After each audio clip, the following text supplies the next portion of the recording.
ទីបំផុតក៏ធ្វើបានហើយជនបរទេសម្នាក់ចាយពេលជិតកន្លះឆ្នាំជិះតុកតុកពីខ្មែរទៅស្វីសដើម្បីផ្សព្វផ្សាយទេសចរបេសកកម្ម 25,000 គីឡូម៉ែត្រពីកម្ពុជាទៅស្វីសត្រូវបានបញ្ចប់ដោយជោគជ័យនៅក្នុងរយៈពេល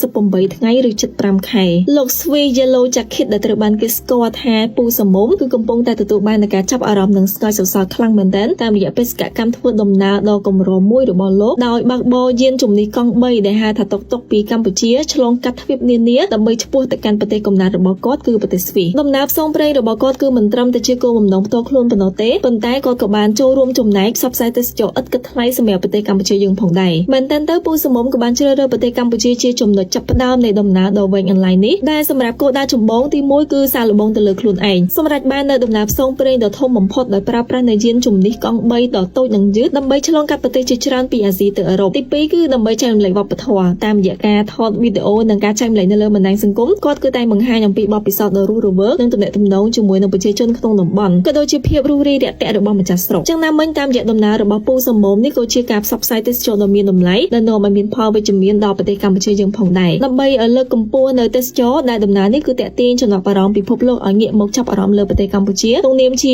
ចំណុចចាប់ផ្ដើមដ៏គួររំភើបនៃដំណើរផ្សងព្រេងឆ្លងទ្វីបនេះមួយវិញទៀតគឺវាបង្ហាញពីភាពស្និទ្ធស្នាលរបស់ខ្មែរការប្រើប្រាស់ឈ្មោះហៅក្រៅជាភាសាខ្មែរថាពូសមុំនិងរាល់ការសរសើរអំពីភាពរួសរាយរាក់ទាក់របស់ប្រជាជនខ្មែរដែលជួយពង្រឹងនូវរូបភាពវិជ្ជមានរបស់ប្រទេសកម្ពុជានៅលើឆាកអន្តរជាតិមួយវិញទៀតក៏វាជាការផ្សព្វផ្សាយនៃនិមិត្តសញ្ញាជាតិផងដែរដែលយានជំនិះកង់3គឺជាមធ្យោបាយធ្វើដំណើរដ៏ពេញនិយមមួយនៅក្នុងស្រុកនិងក្លាយជានិមិត្តសញ្ញាដ៏ប្លែកនិងទាក់ទាញក្នុងការផ្សព្វផ្សាយទេសចរ